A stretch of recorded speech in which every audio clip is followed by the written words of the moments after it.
I call the next part of the Dinner Special podcast the pressure cooker. I'm going to ask you 7 fast and fun questions that we want to know your answers to. Are you up for it? Of course. Okay, awesome.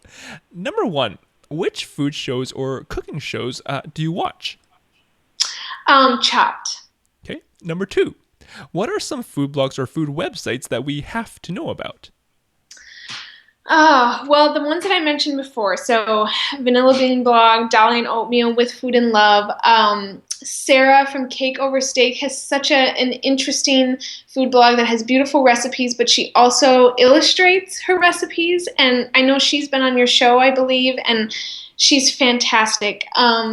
If you're looking for a wonderful vegan site, Abby from the Frosted Vegan has just a great way with words, and she is one of those people that makes things very easy to understand and to learn about vegan cooking and baking.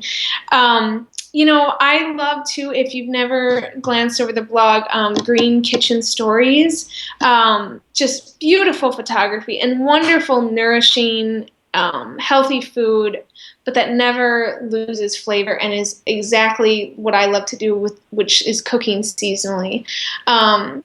And I mean, I could fill up just a whole laundry list of things. I mean, there's so many. Oh, for sure, for sure. Well, I mean, that's a great starting point.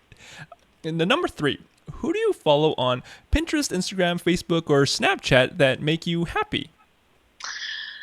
Oh, well, on Instagram, I love following the Faux Martha.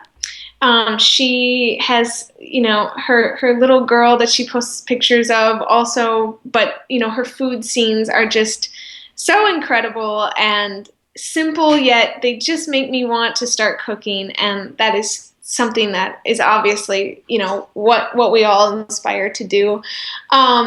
Another friend, her blog, and it's called Sunshine and Sea Salt, and she is just a real good friend and is an amazing recipe developer as well. But like her words that she writes in Instagram are almost like sometimes blog posts, and they're just beautiful.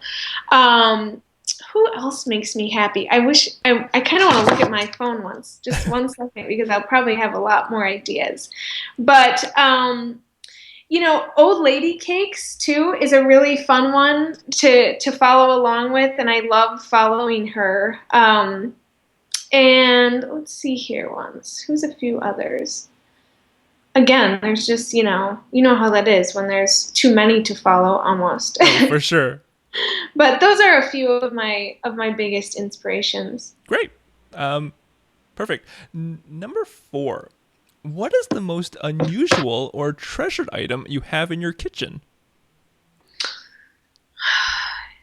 My most treasured item the one that I use the most, that like if you could only keep, 3 things from your kitchen, would be my La Creuset Dutch oven, because they are just workhorses. They do everything that you could ever want. And then I think, I used to think it was strange that my mom gave me my grandma's silverware, and now I love it and I use it in so many of my photographs, and it really means a lot to me when I see it.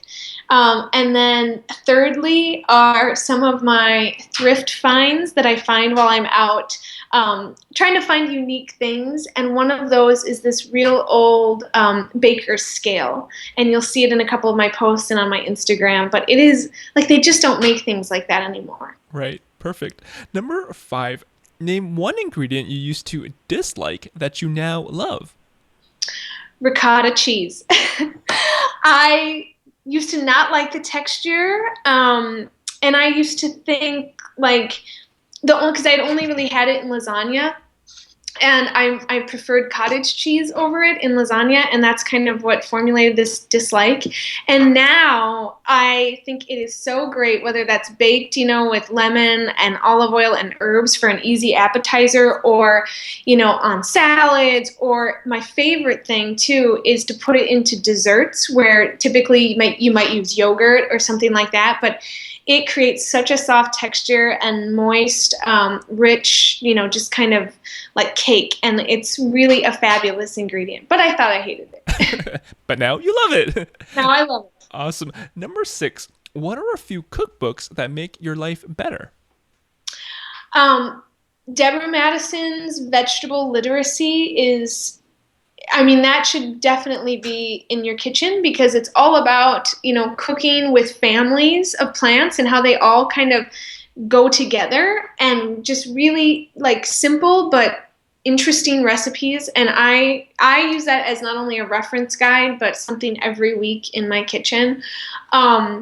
Another one that I think is just kind of, you just should have it is Joy of Cooking because every single technique or question you ever had about food is in there. And there's also like vintage recipes and kind of modern new ways of doing things, which I think is really cool. And then one of my newest cookbooks that I use a lot and that I love is Sheet Pan Suppers. And it's all different recipes. And it's not just suppers, but things that you can make on a sheet pan and have so little cleanup. Again, that cook like you don't have to clean, very little cleanup and everything. Like a sheet pan is just another workhorse too, and it creates delicious meals. Great. And finally, the last question, number 7. What song or album just makes you want to cook? Oh gosh. I wouldn't say it's any particular like album or anything, but 50s and 60s music, kind of that like some of those classic kind of blues, but like, pop kind of hits too. They're also upbeat and all have such a like happy tone and they just, they don't make you think too hard. And that's kind of what I always have on in my kitchen. So those are what I like to play. Awesome. Well, congratulations, Amanda. You have officially survived the pressure cooker. Yay!